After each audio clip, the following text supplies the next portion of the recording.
Senhoras e senhores, boa tarde. Agradecemos a gentileza de manterem seus telefones celulares desligados ou no modo silencioso. Amanhã, dia 5 de junho, é o Dia Mundial do Meio Ambiente, tema que o TCU considera de maior importância, tendo inclusive criado o projeto TCU Ecologicamente Correto. O TCU, por iniciativa da CGDAN, escolheu esta aula espetáculo do escritor Ariano Suassuna para destacar esta data. Agradecemos o patrocínio dos bancos Alf e BMC que proporcionaram esse evento. Compõem a nossa mesa de honra as seguintes autoridades. O senhor escritor Ariano Suassuna, palestrante desta tarde. O excelentíssimo ministro-presidente Walton Alencar Rodrigues, presidente do Tribunal de Contas da União. O excelentíssimo senhor ministro Ubiratã Aguiar. O excelentíssimo senhor ministro Guilherme Palmeira. O excelentíssimo senhor ministro Benjamin Zimler. O excelentíssimo senhor ministro Augusto Nardes. O excelentíssimo senhor ministro Haroldo Cedras. O excelentíssimo ministro emérito Ademar Palladini Guise. Com a palavra, o excelentíssimo senhor Walton Alencar Rodrigues, presidente do Tribunal de Contas da União. Bem, eu gostaria inicialmente de registrar a minha satisfação com esse auditório tão lotado, com um público tão expectante da palestra do professor, do dramaturgo Ariano Suassuna. Realmente extremamente recompensador ver que no Brasil há um público seleto, tão interessado nas artes como o que se apresenta hoje no Tribunal de Contas da União. Na oportunidade, então, que eu cumprimento a todos os presentes, gostaria de expressar a imensa satisfação que tem hoje o Tribunal de Contas da União em receber o poeta, o romancista, o dramaturgo, um dos mais importantes homens das artes brasileiras, que é o professor Dr. Ariano Suassuna. Ele nasceu na cidade da Paraíba, hoje João Pessoa, capital do estado da Paraíba. Aos 12 anos de idade, iniciava-se na literatura escrevendo um pequeno conto. Mais tarde, sua obra começaria a ganhar notoriedade com a publicação do poema Noturno no Jornal do Comércio, no ano de 1945. Estudou na Faculdade de Direito do Recife, de 1946 a 1950, e ali conheceu escritores, poetas, atores, romancistas, dramaturgos, tendo fundado, com Hermílio Borba Filho, o Teatro do Estudante de Pernambuco, mais que movimento teatral, um movimento de revalorização da cultura brasileira, com atuação em várias áreas da criação artística. É isso, Ariano Suassuna. É um membro da Academia Brasileira de Letras desde 1989, onde foi recebido pelo acadêmico ministro do TCU, Marcos Vilaça, e um dos grandes estimuladores da candidatura à academia do Ariano Suassuna. E também das academias de letras de Pernambuco e da Paraíba. Atualmente dedica-se a um novo romance com o qual pretende não só rever toda a sua obra, mas concluir a trilogia iniciada com A Pedra do Reino e interrompida com O Rei degolado. Não há, senhores, como falar de Ariano Suassuna sem falar da aula espetáculo. Suas aulas espetáculo são indiscutivelmente sua marca registrada e continua sempre a lotar auditórios onde quer que se realizem. Todo esse sucesso se deve substancialmente à sua importância para a cultura brasileira e sua deliciosa sinceridade. E é para ouvi-lo falar de cultura popular que hoje estamos todos aqui. Não pretendo me delongar para não adiar ainda mais essa deleitável oportunidade de ouvir Ariano Suassuna. Seja muitíssimo bem-vindo ao Tribunal de Contas da União, mestre Suassuna. e esperamos que essa não seja a única oportunidade, mas que ela se repita sempre que vier a Brasília.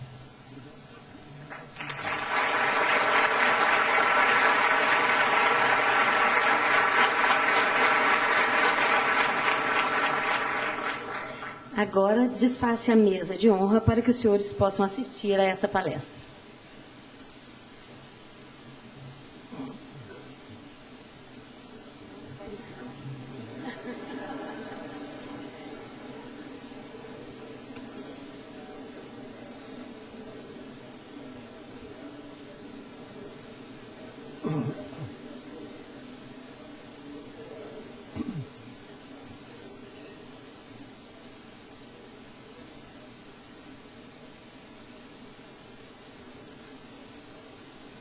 Senhor presidente, demais ministros e autoridades que estão presentes, meus queridos amigos, eu fico sempre surpreso e intimidado quando vejo uma coisa dessa. Porque eu vou dizer uma coisa a vocês. Eu vim porque sou eu. Mas 4h30 da tarde, em Brasília, me assistir e ficar desse jeito. Eu não esperava, não. Eu pensei que ia ter os ministros e mais alguns funcionários que vieram a pulso, por causa da autoridade. Eu fico surpreso. Agora, ao mesmo tempo, fico meio intimidado, porque é uma responsabilidade muito grande. E o ministro-presidente, como se fosse pouco, começou a me criar mais obrigação aí, né? Tá todo mundo expectante, todo mundo quer ouvir, e se sair um tiro de pólvora seca, aí... Ah, Maria, vamos ver. Vou tentar. Quando eu fui trazido para cá por Sérgio Freitas de Almeida, que é meu conterrâneo lá do Nordeste, e filho de um querido amigo de família nosso, Antônio Almeida. E quando eu vinha com ele, ele me falou que seria exibido aqui o Alto da Compadecida. Não sei se foi. Foi, né? Bom, aí ele estava dizendo que pegou de passagem a cena da cachorra, né? Que no livro é um cachorro, mas no filme é uma cachorra. E ele disse, eu nunca vi uma cachorra tão boa atriz. Ele está querendo me agradar como conterrâneo, né? Aí eu pensei intimamente, é porque ele não viu um cachorro. Eu uma vez passei uma experiência com um cachorro numa peça de teatro, que vocês não podem imaginar. Eu não gosto de dirigir teatro, não. Eu faço teatro e dou para os outros resolver o problema. Mas nesse tempo eu estava forçado a ser diretor de teatro.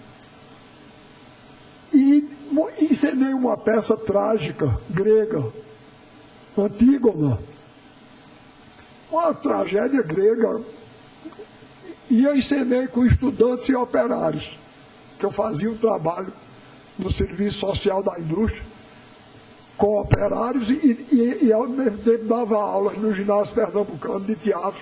Então eu juntei os meus alunos de teatro com os operários que tinham jeito para teatro e encenei essa peça, Antígona, e fomos encenar nos centros operários do SESI. Quando eu cheguei no lugar que tem lá em Pernambuco chamado Camaragibe, quando a peça começou, tem um diálogo terrível entre o rei Creonte, que é o rei de Tebas, e um profeta, um adivinho chamado Tiresias. E Tiresias vem profetizar a Creonte que vão suceder os piores males a ele. Quando Bom, aí eu tinha feito uma marcação. Ficou Creonte no lado direito do palco e Tirese do lado esquerdo. E ficaram trocando insultos e ameaças. Alguma cena pesada. Nesse momento entrou um cachorro em cena, postou-se. Eu nunca vi um cachorro para gostar tanto de teatro. Ele postou-se no meio do palco. Aí Tiresias falava, ele olhava. Aí Creonte falava, ele... Aí o público começou a rir. Aí em tempo de arrancar os cabelos, era um tempo que eu ainda tinha cabelo. Eu em tempo de arrancar os cabelos da cabeça. E o cachorro ficou até o fim. Eu acho que foi a maior comédia que Camaragibe já viu. Então eu quero dizer a Sérgio que muito melhor ator, o ator cômico, esse cachorro que entrou lá. Mas eu tenho passado experiências assim, tremendas. E nisso eu me irmano com os cantadores. Né? Eu gosto muito dos cantadores nordestinos, do folheto de cordel, inclusive o Alto da Compadecida, vocês devem saber disso, é fundamentado em 3 folhetos de cordel. Não tem novidade nenhuma ali. Eu só fiz dramatizar, teatralizar o folheto de cordel. O primeiro ato é baseado no folheto chamado O Enterro do Cachorro. O segundo, num folheto chamado O Cavalo que Defecava Dinheiro. E o terceiro, no outro folheto chamado O Castigo da Soberba, do Orgulho. Até uma vez eu estava no Rio de Janeiro e um jornalista lá que não gostava de mim, eu estava num debate, aí ele começou, eu não sabia que ele não gostava de mim, eu soube nesse dia. Ele aí começou a me fazer pergunta, disse, o Alto da Compadecida, o primeiro ato é baseado no folheto de cordel. Eu disse, é. Ele disse, e o segundo também? Eu disse, também. Aí eu disse, aliás, o terceiro também. E estão todos os 3 citados na primeira página do livro, se você... Aí ele disse, a linguagem é a do povo do Nordeste. Eu disse, é. Ele disse, para organizar o arcabouço da peça, você se baseou mais ou menos nos autos de Gil Vicente. Eu disse, foi. Aí ele disse, e o que é seu ali? Eu disse, a peça. Não é? A peça. O resto é tudo dos outros, mas a peça é minha, fui eu que fiz. Ele realmente não gostava de mim, não, mas ele era incompetente. Ele não sabia insultar. Eu digo isso porque uma vez ele escreveu um artigo querendo me insultar. E eu fiquei orgulhosíssimo. Aí eu disse, olha, um sujeito que quer insultar e deixa o insultado orgulhoso é um incompetente. Não é? Ele disse, sabe o que ele disse de mim? Ele disse, dos nordestinos nefastos ao Brasil, já morreram Antônio Conselheiro, Padre Cícero e Lampião, só faltaria o Suassuna. Ele foi até espirituoso. Mas aí eu digo, olha, eu vou dizer uma coisa, eu nunca pensei que eu fosse tão importante. Você, não é? Eu comparado a 3 mitos do Nordeste de uma vez, Antônio Conselheiro, um santo, profeta, né? Padre Cícero, um santo também, Lampião, um guerreiro, e eu, isso é uma honra muito grande. Você, quando quiser insultar, diga de outro jeito, porque desse jeito não funciona não comigo. Bom, eu vou dar uma palavrinha com vocês. Outra coisa, eu tenho 2 inconvenientes como professor. Um é que eu só falo por arrodeio. Tá certo? Eu não sei se é porque os caminhos do sertão são assim. Eu só falo arrodeando. Eu nunca entro no assunto. É uma coisa horrível. E minha mulher está ali, coitada, é casada comigo há 51 anos, né? 51 anos. Ela é casada comigo. Coitada, ela ouve minhas histórias desde esse tempo. E as mesmas histórias, vocês já pensaram. É uma coisa triste. Eu estava contando no gabinete do presidente, lá vai outro rodeio. Eu estava contando no gabinete do presidente, Tobias Barreto de Menezes, o grande escritor sergipano, ele foi o líder de um grande movimento cultural que houve no Recife no século XIX, né? A Escola do Recife.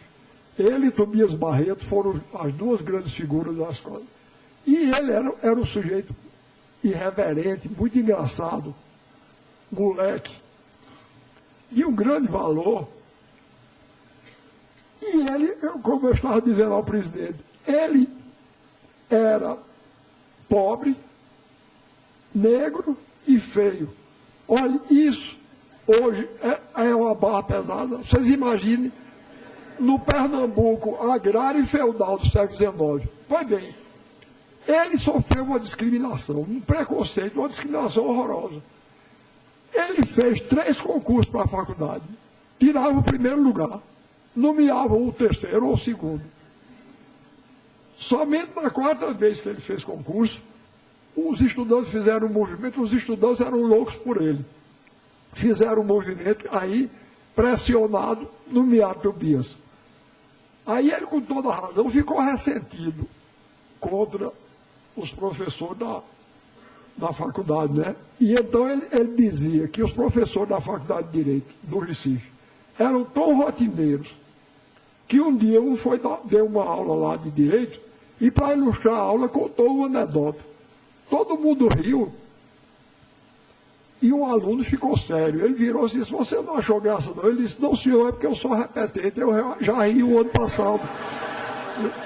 Pois bem, a pau da minha mulher é repetente minha, desde 1900. A gente começou a namorar no dia 20 de agosto de 1947. Desde aí, coitada, que ela ouve minhas histórias, as mesmas histórias. Tem hora que eu vou contando, eu tiro a vista dela, porque eu tenho a impressão que ela fica lá dizendo, mas já é de novo aquela história. Meu Deus, não aguento mais não. Pois bem, então, como eu disse, esse é o primeiro defeito, eu falo por arrudeio. E não sei se por causa dos arrudeios, eu falo muito.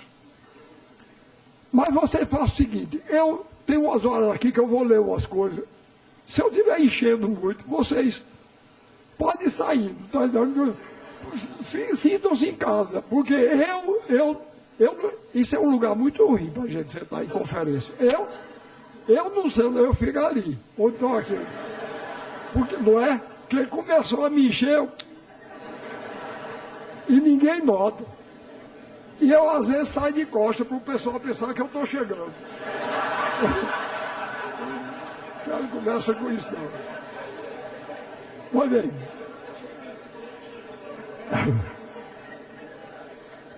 Bom,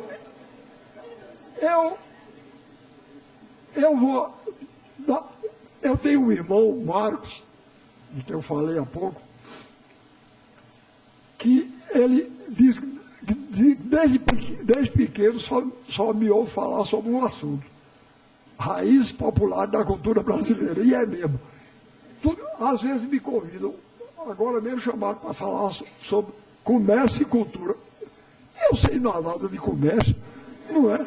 Eu sei falar disso, não. Aí eu mandei dizer logo, não, olha, qualquer título que bote, eu falo sobre o que eu vou dizer. O título pode botar com o que quiser. Aí, eu não vou falar de cultura e comércio, porque eu não sei.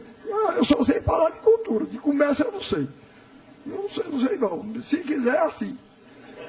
Então, vou falar, para variar hoje, sobre raízes populares da cultura brasileira. E eu vou começar, eu pedi a Alexandre Nóbrega, que é meu assessor, e é um grande artista plástico. Se outra coisa que eu preciso pedir desculpa a vocês, a minha voz é rouca assim mesmo. E eu pigarreio muito. Até eu fui secretário de Cultura do doutor Arraes, eu ficava muito acanhado, porque ele também pigarreava. E quando eu pigarreava, o pessoal pensava que eu estava imitando o chefe. Que é a coisa mais triste que pode acontecer a uma pessoa, né?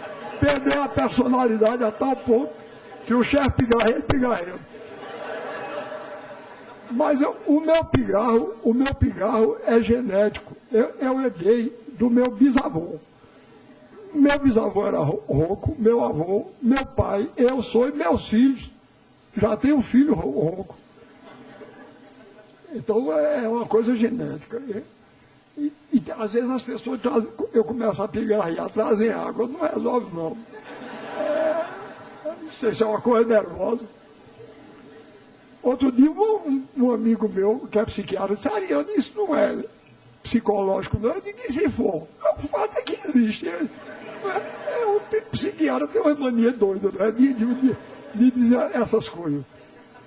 Eu sei lá, pode ser, mas o fato é que existe, é o pigarreio. Eu sei, pode ser físico ou psicológico, mas é incurável. Eu sei, isso eu sei. Bom, pois bem, então eu pedi a ele para trazer umas imagens, porque nós estamos vivendo na época da imagem e é sempre bom a gente pensar a partir de imagem. Então eu vou pedir para ele exibir. Eu não sei se as imagens vão ficar muito boas não, porque está muito claro. Vai aparecer aqui, Alexandre? Aqui.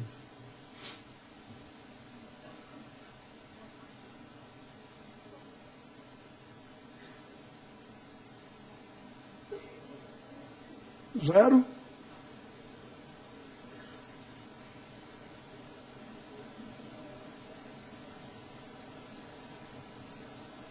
Nada. Não é essa a imagem não, viu? Começou. Pronto. Isso foi... Eu fui a uma exposição no Museu de Arte de São Paulo. E eu pedi, quando eu saí, eu fui procurar o pessoal lá e pedi esse cartaz. Eu pedi esse cartaz. Eu não disse para que era não, porque senão ele não me dava, era para falar mal. Está entendendo? Porque vocês vejam uma coisa. Bem, arte do Brasil, uma história de 5 séculos. Vejam bem, isso é um preconceito, uma discriminação. Porque isso significa o quê? Que a arte no Brasil só começa quando os portugueses chegam. E o nosso passado rupestre, indígena, que é importantíssimo para a nossa cultura. Então eu botei isso aí somente para protestar. A outra coisa que eu protesto aí é porque colocaram arte no Brasil. Isso é outro preconceito. Tem um grupo de gente que lida com cultura que tem mania de me dizer que não existe arte brasileira, que não existe cultura brasileira. Existe cultura brasileira. Aí uma vez eu fui a uma reunião de departamento, os que são aqui professores ou estudantes de universidade sabem, tem umas tais de reuniões que atrapalham demais. Pois bem, me chamaram para uma reunião para trocar. Eu ensinava a história da cultura brasileira. Aí me chamaram para uma reunião porque queriam mudar para a história da cultura no Brasil. Aí eu disse, por quê? Eu senti logo. Não, porque a cultura brasileira é apenas um episódio da cultura ocidental. Eu disse, é. Mas isso não tem importância, não. Isso não tem importância. Porque ela é um episódio da cultura ocidental, mas existe. Alexandre, você trouxe aquela música? Trouxe não. Eu ia botar uma música aqui para vocês ouvirem e vocês identificarem. É uma música espanhola, de tourada. Imediatamente, isso só é instrumental, não tem castanhola nem canto. E todo mundo identifica como espanhola. E, quer dizer, a cultura espanhola é um episódio da cultura ocidental, mas existe. E a brasileira existe também. Eu, às vezes, sou injustiçado, porque eu começo a elogiar a cultura brasileira e o povo pensa que eu gosto de tudo que é feito no Brasil. Não gosto, não. Eu gosto do que é bom, seja feito aqui ou na Rússia. O que eu já vi de coisa ruim feita aqui, olhe, É porque vocês não são da minha idade. Olha, eu vou cantarolar um samba que eu vi. Só podia ter sido feito no Brasil. Vejam bem, reparem. E eu tive o prazer ou o desprazer de ver o autor. Ele apresentou essa música tocando numa caixa de fósforo. Repare que beleza. Eu não quero que você, eu não quero que você, eu não quero que você me abandone mais. Você já fez uma vez, vai fazer duas ou três. A quarta você não faz porque eu vou atrás. Olha, é ruim demais, não é? Mas esperem. Isso aí, vem agora, isso era o refrão, agora vem a estrofe, repare. Há muita mulher no mundo, mais mulher do que formiga. Não faz mal que você diga que eu sou um tamanduá. Já pensaram que eu sou um tamanduá? Já peguei no formigueiro, a formiga melhor que a... Ela aí dançava. Já peguei no formigueiro, a formiga melhor que a... Mas não pode ser pior não, né? Olha bem, aí o povo vem dizer que eu gosto disso. Não, eu não gosto disso agora. Eu não gosto, é do lixo cultural que querem nos empurrar e que além do mais não é nem brasileiro. Eu não sei vocês, eu tenho uma falta de sorte danada, vai gente na minha casa reclamar ou me converter. Eu não vou converter ninguém. Eu gosto do que gosto. Mas eu não vou na casa dos outros chegar lá, você tem que gostar disso, não. Mas na minha casa vai. Pois bem, outro dia foi um jovem, porque eu falo mal de rock, em todo canto. Aí ele foi me avisar que isso já estava ultrapassado. Ele disse, isso já está ultrapassado, bicho. O negócio agora, eu pronuncio as palavras do jeito que eu vejo escrito. O negócio agora é o punk e o funk. Ele disse punk e funk, mas escreve-se P-U-N-K, para mim é punk. O negócio agora é o punk e o funk. Aí tocou essa beleza que ele tinha composto, pegou a guitarra assim, viu? E tocou essa beleza que ele compôs para me converter. Repare, eu não sei se vocês sabem, mas existiram dois físicos atômicos chamados Rutherford um e Bohr o outro. Pois esse foi o modo que ele pegou para me converter. Vocês imaginem, uma música funk baseada nesse belíssimo tema. Ele pegou a guitarra assim, aí cantou Rutherford, Bohr, Rutherford, Bohr, Rutherford, Bohr, mudando os atômicos. Rutherford, Bohr. Aí disse, toda parede espera um prego. Toda parede espera um prego. Toda parede espera um prego. Rutherford, Bohr. Rutherford, Bohr. Aí disse, um cavalo morto é um animal sem vida. Um cavalo morto é um animal sem vida. Um cavalo morto é um animal sem vida. Rutherford, Bohr. Rutherford, Bohr. Aí disse, em redor do buraco tudo é beira. Em redor do buraco tudo é beira. Em redor do buraco tudo é beira. Rutherford, Bohr. Eu digo, eu prefiro o tamanduá. Né?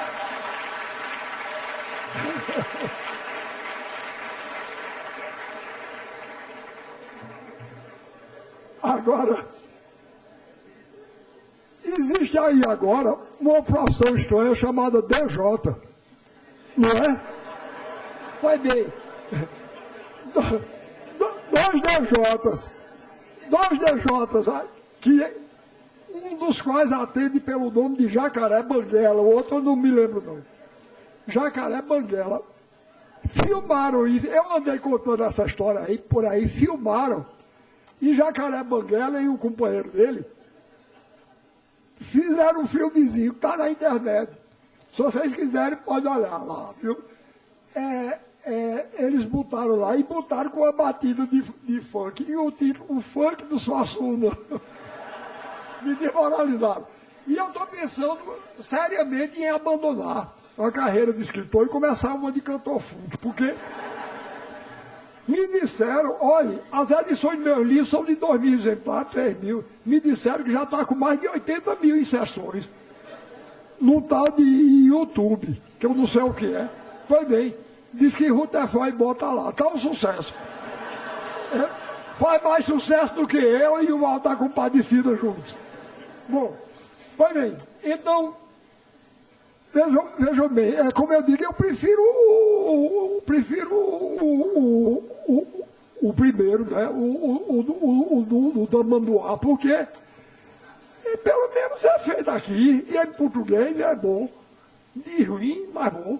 Né? Tem essa qualidade. E Rutherford nem isso. Pois bem. Agora, aí eu protestando contra isso, arte no Brasil, arte brasileira, e uma história de 5 séculos não. Uma história de no mínimo 50 séculos. Porque quando os portugueses chegaram aqui, os índios já faziam teatro, uma dança, uma pintura. Passa aí, Alexandre, a outra imagem. Olha aí, isso é um baixo relevo de uma pedra que tem no sertão da Paraíba, minha terra. É uma pedra enorme. Ela pega daquela parede àquela outra. E não é muito alta, não. Ela, na parte mais alta ela tem uns 3 metros de altura. E na baixa é quase rede, colchão. E ela é toda coberta de baixo relevo, está vendo? Que beleza. Para mim, a primeira grande escultura em pedra brasileira. A primeira grande obra de arte brasileira, da qual nós temos documento. Quem conhece a menorá aqui, o candelabro judaico, vê que é semelhante, não é? É uma beleza essa forma. Passe, Alexandre. Olha aí, é outro flagrante da pedra. Estão vendo? Os meus entusiasmos, eu gosto muito de futebol. Então, eu protesto sempre quando dizem que inventaram futebol na Inglaterra. Eu só acredito nisso. Vocês estão vendo, tem uma figura humana ali fazendo um gol de letra. Olha ela aqui.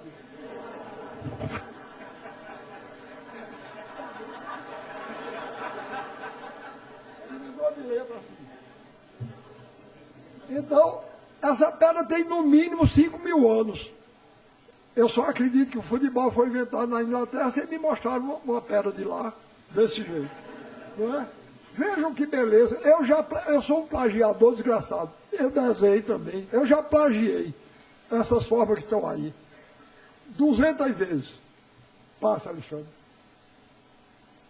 Bom, agora, isso aí vem de uma preocupação que eu tenho. Com essa preocupação com a cultura brasileira, eu li uma vez uma frase do grande escritor brasileiro e grande homem que foi Alceu Amoroso Lima. E a frase dele é mais importante a ele ainda, porque ele não era nem mineiro nem nordestino. Ele era um grande brasileiro, nascido e criado no Rio de Janeiro. Pois bem, ele disse a mim, eu conhecia ele pessoalmente, era amigo dele, tive essa honra, e ele escreveu e publicou essa frase: do Nordeste para Minas, corre um eixo que não por acaso segue o curso do São Francisco, o rio da unidade nacional. A esse eixo o Brasil tem que voltar de vez em quando, se não quiser se esquecer de que é Brasil. Ele disse isso. E eu escrevi um artigo comentando essas palavras e dizendo que já que ele teve essa grandeza, essa generosidade de sendo carioca, dizer isso sobre o Nordeste e Minas, nós, mineiros e nordestinos, temos a obrigação de lembrar que o eixo não se esgota aí não, porque ele sobe para o norte até a Amazônia. e desce para o sul até o Rio Grande. Porque o que mais me entusiasma no grande povo brasileiro é a unidade. Nós temos uma unidade de contrastes maravilhosa. Uma unidade que é enriquecedora, os contrastes são enriquecedores. Quer dizer, em cultura, como em política também, uniformização não quer dizer pureza, não, quer dizer pobreza. Então, não é ruim uniformidade racial, é ruim uniformidade cultural. É por isso que eu não quero a juventude brasileira cantando do mesmo jeito que se canta em Estrasburgo, ou em Hamburgo, ou em Nova York. Eu quero que a juventude brasileira pratique uma arte que seja expressão do nosso país e do nosso povo. É isso que eu procuro, desde menino.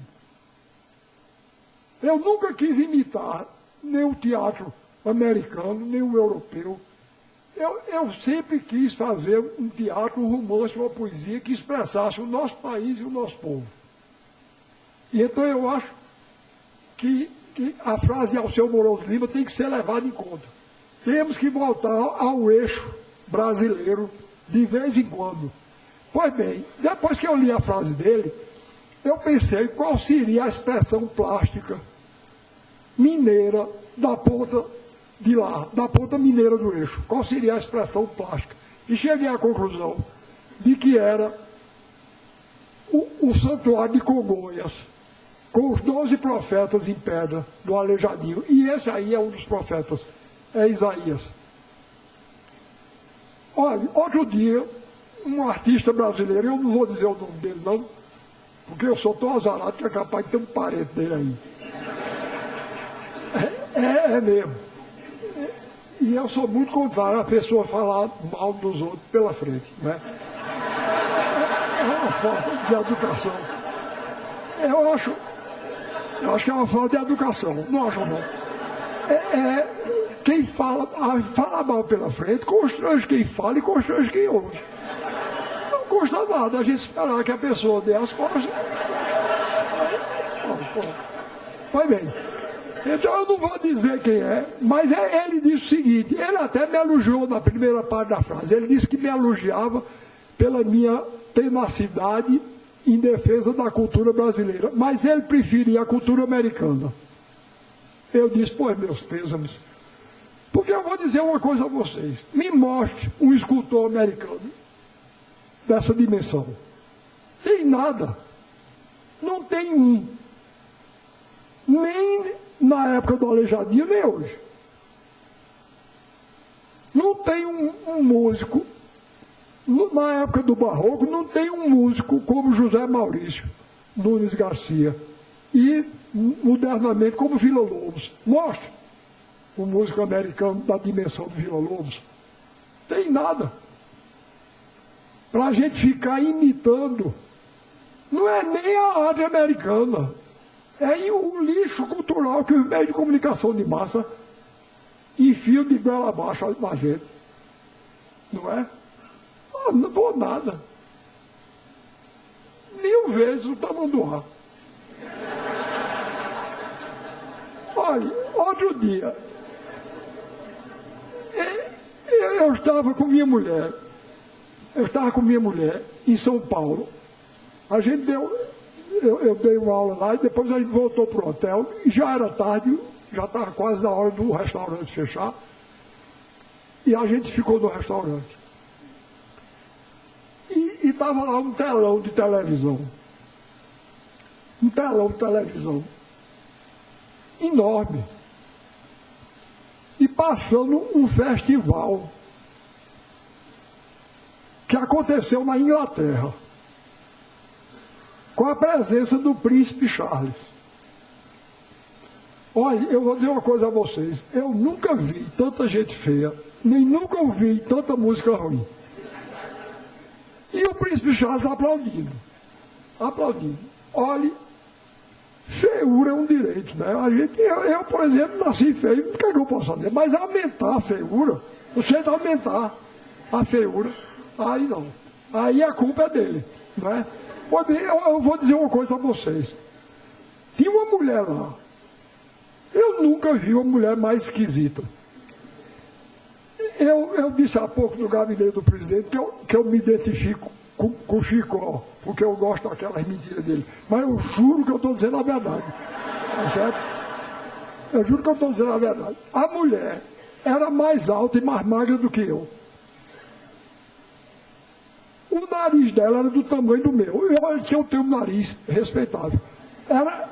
O nariz dela era maior do que o meu. E ela ainda tinha um detalhe em inglês que eu não tenho. Ela tinha as bochechas chupadas assim. Pois bem, aí, como se fosse pouco, ela se vestiu. É aí que eu começo a reclamar. Um vestido branco que pegava daqui do gogó e ia até os pés. Com aquela tábua fina, branca. E como se fosse pouco, pintou os cabelos de vermelho. A mulher parecia uma vela acesa. Aí, o corpo era a vela e a chama era os cabelos pintados de vermelho. Mas eu nunca vi uma coisa esquisita daquela. Agora, e os homens? Os homens, esquisito também. Vocês façam uma experiência. É porque já está ficando tão normal que a gente já aceita. Mas não é normal, não. O jeito que esse povo se veste. E ainda vem chamar de música jovem. Coitado dos jovens. Outro dia disseram, vem aí um grupo importantíssimo da música jovem. Eram os tais do Rolling Stone. Um bando de velho caindo aos pedaços. É a coisa mais triste do mundo, é um roqueiro velho, não é? Vai bem, o Rolling Stone, tudo. A roupa cheia de penduricalho e música jovem, é de coitado dos jovens. Eu já tenho a culpa disso. Vai bem. Então estavam uns camaradas desses. Eu digo, não é normal não. Vocês façam a experiência. Depois de hoje. O primeiro grupo desses que aparecer, vocês tiram o som. Para vocês verem como é esquisito. São esquisitas as figuras e é esquisita a dança que eles fazem. Não é? Horrível. Horrível. Horrível. Pois bem. Aí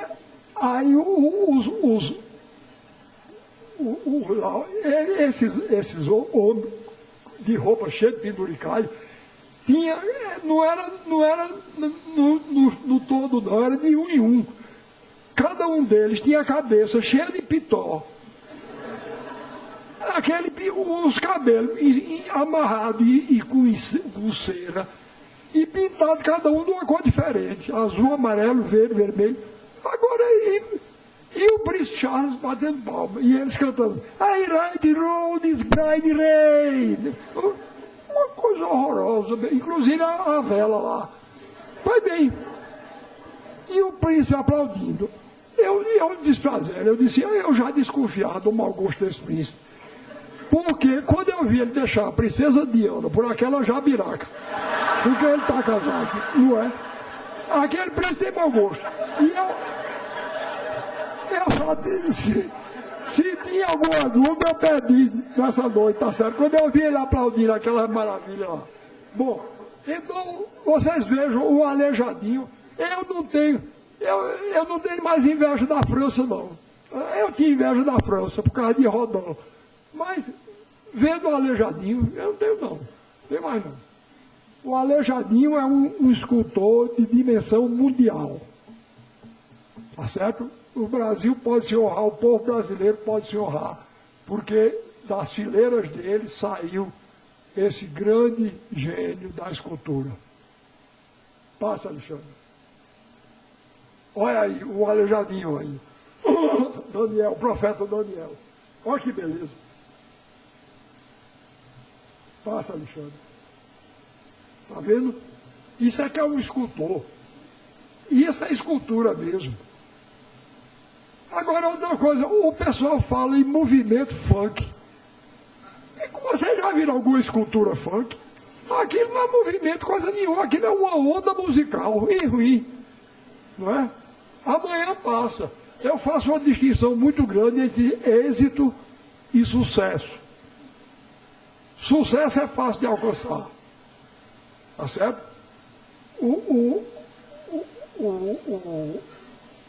Os camaradas que estavam cantando lá no festival inglês têm muito mais sucesso do que o Aleijadinho. Mas se você me perguntar se eu quero ser o Aleijadinho ou esse, eu quero esse êxito artístico. Como Os Sertões é um livro que é um êxito. Não faz sucesso, mas é um êxito. Todo brasileiro, do passado, de hoje e dos que vão nos suceder, sabem que existe um livro chamado Os Sertões que é fundamental para o nosso país. Isso é o que eu chamo êxito. Qualquer artista verdadeiro, qualquer escritor verdadeiro, procura o êxito, o sucesso. Quem é que daqui a 5 séculos vai se lembrar de Madonna ou de Michael Jackson? Ninguém vai se lembrar. Mas de Mozart, Vivaldi, Bach, vai. Isso vai. Uma vez eu dando uma aula, quando eu terminei, um professor francês que está assistindo, veio falar comigo e disse: professor, eu gostei muito de sua aula, mas eu não estou de acordo que o senhor falou mal de Michael Jackson. Ele é um grande bailarino. Eu disse: olha, você me desculpe, mas grande bailarino para mim é Nijinsky, Baryshnikov, Nureyev. Mas esse é um idiota. Não tem nada de grande bailarino. E outra coisa, o senhor disse que gostou da minha aula e dele. Escolheu eu ou ele? Quero ser um elogio, não. Eu gosto muito de ser elogiado, mas desse jeito. O camarada que gosta de Michael Jackson, não. Passa, Alexandre. Olha aí, estão vendo? Eu, com a ajuda de um grande escultor popular nordestino chamado Arnaldo Barbosa, eu estou fazendo lá no sertão, na divisa do sertão da Paraíba com o sertão de Pernambuco, eu estou fazendo um santuário para ser a ponta nordestina do eixo. A ponta mineira é o santuário de Congonhas. Esse aí chama-se Ilumiar a Pedra do Reino, homenagem ao Aleijadinho. Eu estou querendo assinalar. Arnaldo Barbosa, olha, um grande escultor, lá de Pernambuco, um homem do povo. Vou contar uma história sobre ele, outra rodeio, porque é uma história muito significativa. Vocês vejam quanto é importante uma oportunidade na vida de uma pessoa. Esse cidadão, um homem do povo, ele começou a namorar, jovem ainda, começou a namorar com uma mocinha que trabalhava lá em casa. Aí um dia ela chegou junto de mim e disse: Arnaldo mandou para o senhor ver essa talha dele. Era uma talha de madeira. Não podia ser pior, não. Horrível. Uma coisa convencional. Aí eu dei uma desculpa. Eu dei uma desculpa lá e deixei para lá. Aí quando foi algum tempo depois, ela disse, voltou e disse: Arnaldo mandou pedir que o senhor arranjasse um emprego para ele. Aí eu tinha um amigo que tinha uma fábrica de tecido. Aí eu falei com ele, ele colocou o Arnaldo lá. Com 3 meses, Arnaldo tomou um porre. Fez um desordem, quebrou a máquina. Fez um diabo, um motim dentro da fábrica. Aí ele disse: Ariano, seu protegido está dando mau exemplo lá. Eu vou ter que tirar. Eu digo: tire, não tem que fazer não. Ele tirou. Aí uns 15 dias depois chegou de novo ela. Maria José, que a gente chama Dedé. Chegou Dedé de novo. Aí disse: Arnaldo está pretendendo um emprego numa empresa de vigilância, mas precisa de uma carta de recomendação. O senhor dá? Eu digo: dou. Eu não ia deixar um brasileiro desempregado, né? Aí eu... Senhor presidente da empresa de vigilância. Aí vai meu amigo Arnaldo Barbosa, cidadão exemplar, nunca bebeu, nunca sai por aí. Aí o homem botou Arnaldo. Com 3 meses, mesma coisa. Outra desordem, outro porre. Aí foi botado para fora. Eu digo, agora não tem mais o que fazer não, Dedé. Ela está certo. Bom, aí quando foi uns dias depois, ela veio com um desenho que Arnaldo tinha feito. Ele tinha visto um filme, os mais moços aqui não viram não, mas um filme horroroso chamado Sansão e Dalila, com Elizabeth Taylor. E ele tinha feito um Sansão, um homem da cintura fina, um peito enorme, os músculos pareciam desse pessoal que faz anabolizante, isso aqui encostava na mão, a cintura fina, de bota, só se botasse o S ficava a imagem do super-homem, horrível. E de lado um leão horroroso também, que era um leão. Agora, para equilibrar o leão, ele tinha feito um bicho estranhíssimo, parecido com os bichos fantásticos que botam nas capas dos folhetos de cordel. Aí eu mandei chamá-lo. Ele chegou nervoso, tremia. Eu disse, olha, Arnaldo, você não tem culpa não. Isso aqui é muito ruim. Você não tem culpa. Isso é uma lavagem cerebral que a gente sofre desde menino. O leão também é muito. Não tem nada com você, não tem nada com Aldinho, que é a terra dele, lá em Pernambuco. Aí eu disse, mas esse bicho aqui é bom. Por que você não faz sua talha desse jeito? Ele disse, porque se eu fizer desse jeito, não vendo. Eu disse, onde é que você vende? Ele disse, na frente do Hotel Boa Viagem. É o pior público do mundo, não é? O turismo predador de mau gosto. Os turistas de mau gosto vão para lá, além de comprar o que não presta, estimular a arte ruim, né? Pois bem, aí eu disse, quanto você ganha mais ou menos? Ele disse, era no tempo do cruzeiro ainda, ele disse, eu ganho uns 300 cruzeiros por mês. Eu disse, agora veja aí, por sorte, eu dirigia o Departamento de Extensão Cultural da Universidade. Eu disse, pois a universidade vai lhe dar 300 cruzeiros por mês para você fazer talha desses desenhos, desse tipo. Aí ele começou a fazer. Ótimas. Aí eu disse, Arnaldo, olha, mais importante do que a talha é a escultura. Em 3 volumes, vamos fazer em 3 dimensões. Aí ele começou a fazer escultura em madeira, em 3 dimensões. Ganhou o prêmio do Salão do Museu Estadual de Pernambuco. Primeiro prêmio. Aí, quando ele estava nisso, eu disse, olha, Arnaldo, os grandes momentos de escultura no mundo todo são em pedra. Vamos fazer escultura em pedra? Terminou de sair, está vendo? Que aí nunca mais bebeu. Entenderam? Quer dizer, ele não era, ele estava era deslocado da função. Ele era um artista e estava empregado como tecelão, um vigilante. Ele só podia ficar angustiado mesmo. Vejam que beleza. Estou fazendo um santuário lá. Vamos passar adiante, Alexandre.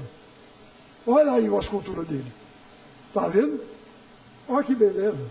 Santa Teresa. São esculturas gigantescas. Tem 3,5 metros de altura em pedra. Passa, Alexandre. Passa. Bom, então vamos encerrar aí, porque eu quero passar, isso tudo foi a introdução. Vocês imaginam?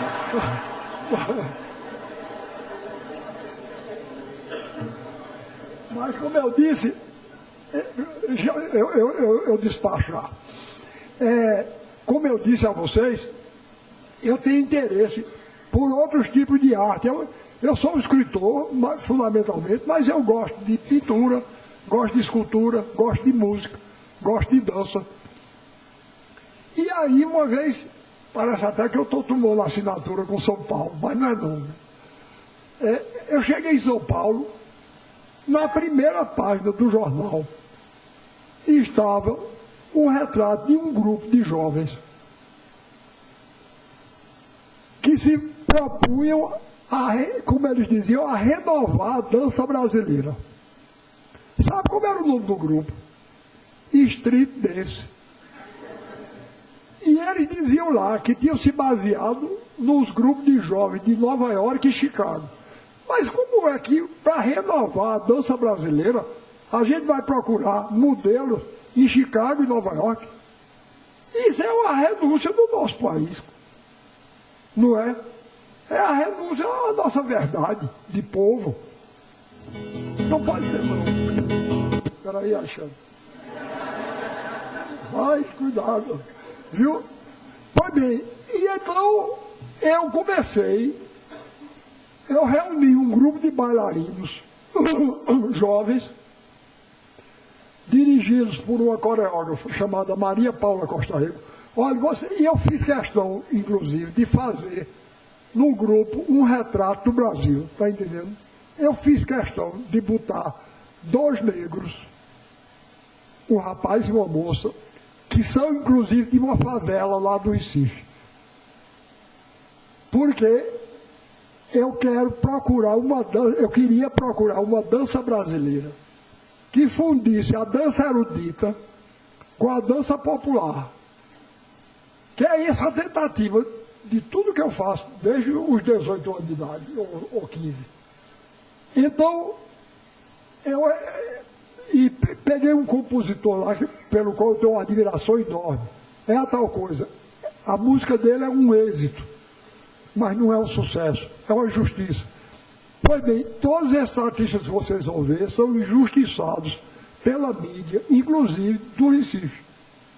Eles não são conhecidos, nem no Recife. E vocês vão me dar um sinal, se eles prestam ou não prestam, tá certo? Então, o autor de todas as músicas que vocês vão ouvir é o que está aí no grupo tocando violão. Chama-se Antônio Madureira.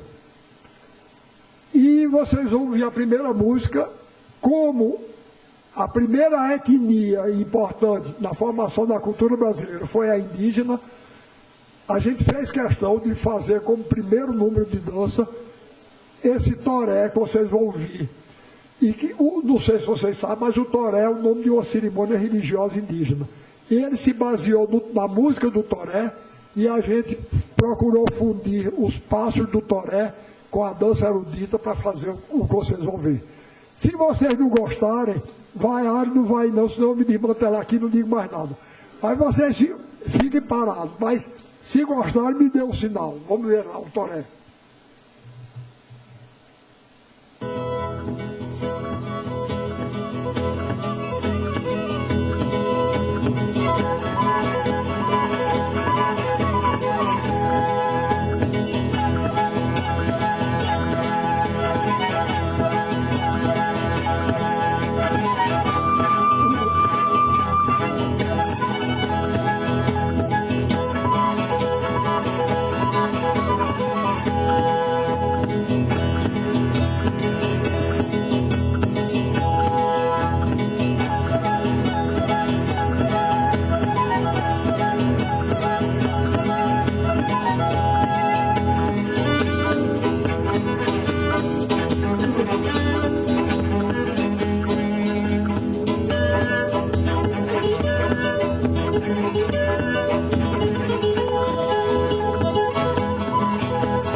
Bom, como vocês veem, é uma resposta, isso é o anti-street dance.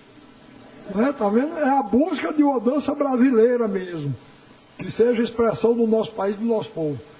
A segunda música e dança que vocês vão ver e ouvir, nela nós prestamos homenagem à cultura negra. E é um maracatu chamado Estrela Brilhante.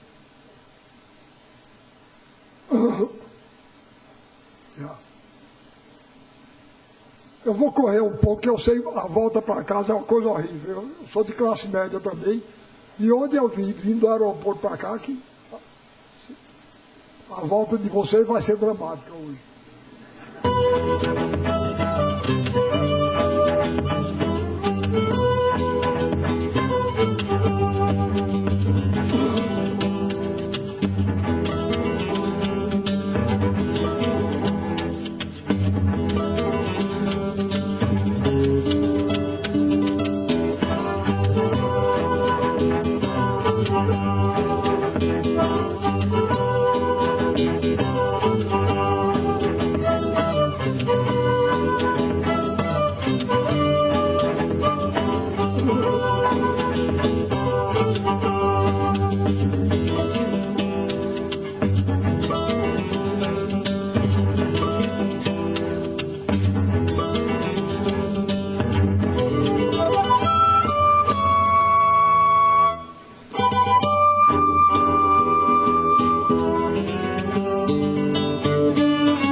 Agora eu pergunto, um país que tem uma música, uma dança dessa, precisa imitar ninguém, não é? Precisa nada. A gente tem para exportar. Bom, a terceira é um machixe. Antônio Madureira, que é o autor das músicas, compôs essa música baseada num tipo de música urbana que já representa a fusão da música indígena, negra e dos portugueses pobres. É um machixe e vai ser dançado por essa bela mulher, essa jovem negra de que eu falei. Olha, os negros brasileiros são tão plásticos que até quando andam parece que estão dançando. Vocês vão ver, ela chama-se Ana Paula Santana. A meu ver, ela não precisava nem dançar. Bastava ela aparecer no palco. Tá certo? Vocês vão ver, se isso não é verdade. Vejam lá. Vejam o machista dançado por ela.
Ela é uma dos dois que eu disse que saíram da favela. Quando eu vejo a Ana Paula dançando, eu me lembro, eu li um poeta de Mato Grosso chamado Manuel de Barros, e ele dizia no poema lá: o branco e a elegância devem muito à garça. E é mesmo, né? A garça, talvez, de todas as aves, seja aquela que tem o voo mais elegante. Ele dizia: o branco e a elegância devem muito à garça. Toda vez que eu vejo Ana Paula dançando, eu fico pensando: a beleza e a graça da mulher brasileira devem muito à negra. Não é? Não é verdade? Pois bem.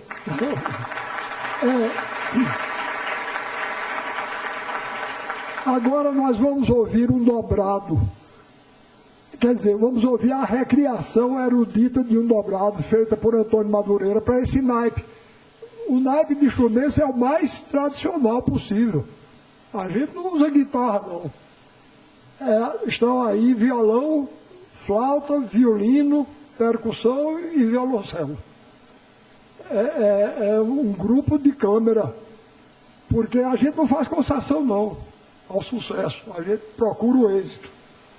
Pois bem, então, Ana Paula foi uma das originárias da favela, que até o nome é bonito. A favela chama-se Chão de Estrelas.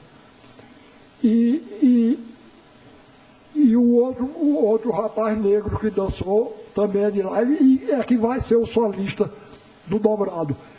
A gente escolheu o dobrado porque o dobrado teve uma importância muito grande nessa música tão pernambucana que é o frevo, e no passo, que é a dança que acompanha o frevo. E o passo nasceu da capoeira. Então ele vai dançar o dobrado, que Antônio Madureira compôs, e dançando uma dança que foi baseada na capoeira, e já anuncia o frevo. Vamos ver lá. Ele chama-se Gilson Santana, usa o nome artístico de Mestre Meia-Noite.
disse, o dobrado deu origem ao frevo. Vamos mostrar então a recriação erudita de um frevo, feita por Antônio Madureira, e dançado. Olha, eu vou dizer uma coisa a vocês. Esses bailarinos, eu não tenho vergonha de mostrar em lugar nenhum. Esses aí, sim, esses são grandes bailarinos. Não é Michael Jackson, não. Esses aí eu coloco no mesmo nível de Baryshnikov, de Nureyev. Esse negro é um dançarino extraordinário, não é não? Eu não sei se eu sou imparcial, mas está demorando a fazer um desastre. Pois bem, então eu não tenho vergonha de mostrar esses bailarinos, esse espetáculo, em lugar nenhum do mundo, porque, a meu ver, eles honram o povo brasileiro. Então vamos ver o frevo. Deixa eu terminar de... Desculpe, viu? Vamos ver então o frevo de Antônio Madureira, dançado por um desses bailarinos que estava aí agora. Vai ser falado, ele sozinho. Ele chama-se Jafles Nascimento e é de origem popular como os outros.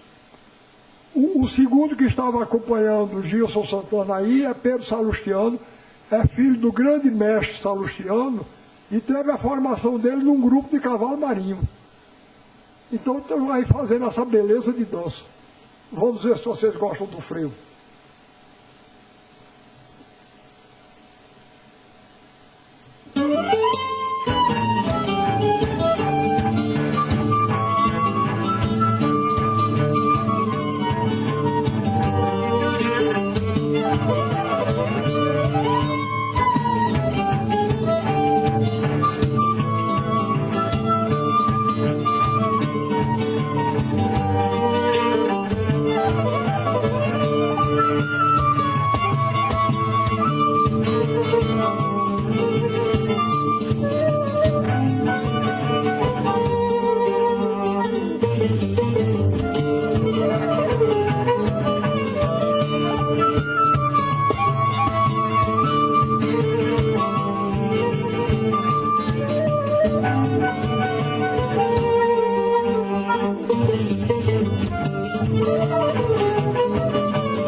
Bom, como vocês veem, o povo brasileiro que deu isso, deu o Aleijadinho, deu o Arnaldo Barbosa, e deu essa dança e essa música. Esse povo é um grande povo. E eu vou dizer uma coisa a vocês. Se a nossa classe dirigente se portar à altura desse grande povo que a gente tem, esse país, ainda nesse século, vai iluminar o mundo. Vocês podem acreditar no que eu estou dizendo. Pois bem, então, para concluir, eu quero dizer a vocês que eu falava mal, como eu disse, dos jovens dos velhos também, que nascidos no Brasil fazem música imitada da música americana e dança imitada da dança americana. Inclusive, depois que eu vi os ingleses, eu assumi comigo mesmo, eu digo, eu não falo mais mal não, dos nossos. Não é que eles tenham virado bons, é que são menos péssimos do que os ingleses que eu vi lá. Mas eu vou ter que voltar a falar, por causa de uma coisa que aconteceu, que eu vou dizer a vocês o que foi. Eu falava mal, inclusive falei mal de um grupo. Se tem algum de vocês aqui que gosta desse grupo, me perdoe, mas eu não gostei. Um grupo chamado Banda Calypso. Viu? Eu um dia liguei a televisão e eles estavam cantando e dançando uma música que dizia assim: se você quiser me conquistar, você tem que suar. Se você quiser me conquistar, você tem que balançar. Se você quiser me conquistar, você tem que rebolar. Uou, uou, uou, uou, uou, uou. Uou, uou, uou, uou, uou. Pois bem, mas o que eu vi na Inglaterra era pior. Então eu disse, eu não falo mais mal não, mas eu vou ter que fazer referência, porque, repare, há uns 2 meses atrás, saiu na primeira página de um dos maiores jornais do Brasil, saiu uma matéria chamada Preferência Nacional. Sabe quem era a Preferência Nacional? A Banda Calypso. Bom, mas tudo bem, vá lá, indo lá. Agora, esse homem aqui, que eu vou reclamar desse homem, eu não tenho poder político, não tenho poder econômico, mas eu tenho uma língua afiada da peste. E essa está a favor do meu país, do meu povo, tá certo? Eu uso para defender meu país e meu povo. E eu vou dizer uma coisa, ele vai ouvir reclamação minha. Eu não digo até eu morrer não, porque eu não pretendo morrer. Mas ele vai. E eu vou fazer um discurso na cova dele, com outros. Tá certo? Então, ele se chama Eduardo Miranda. Veja o que ele disse. A minha raiva de onde vem. A primeira frase: a Calypso é a verdade do povo brasileiro. Tenha dó. O meu povo. A cara do Brasil é aquela. É a verdade do Brasil. Pois bem, o Chimbinha, o nome não é bom não, né? O Chimbinha é um guitarrista genial. Olha, eu sou um escritor, eu lido com a língua, eu preciso de responsabilidade no uso das palavras. Se Chimbinha é genial, Beethoven é o quê? Então eu tenho que inventar outro adjetivo, não é? Porque o Chimbinha é um guitarrista genial. Ao mesmo tempo que são musicalmente interessantes, é musicalmente interessante. Agora repara o final, eles têm, quer dizer, ao mesmo tempo que são musicalmente interessantes, eles têm uma coisa super brega, que é a cara do Brasil. Mas me diga uma coisa, pode uma coisa dessa? Um país como o nosso país, um cidadão vir dizer que a cara do Brasil é super brega, eu estava dizendo, eu só não digo quem é que tem cara super brega, porque eu tenho um carinho, um respeito, uma admiração muito grande pelas mulheres. E a mãe dele não tem culpa nenhuma das besteiras que o filho diz, não é? Ela não tem culpa, coitada.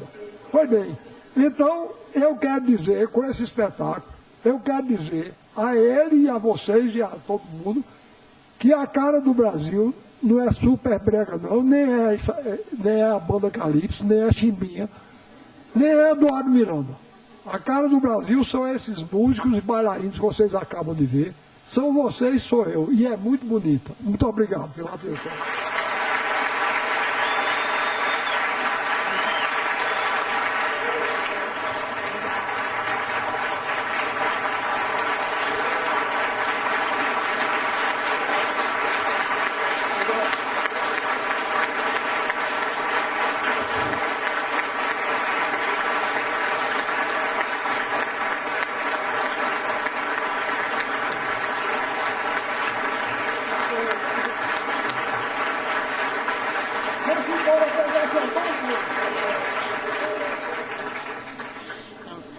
Ao escritor Ariano Suassuna, esse grande brasileiro, e a todos os presentes, os agradecimentos do Tribunal de Contas da União pela presença neste evento. Boa noite.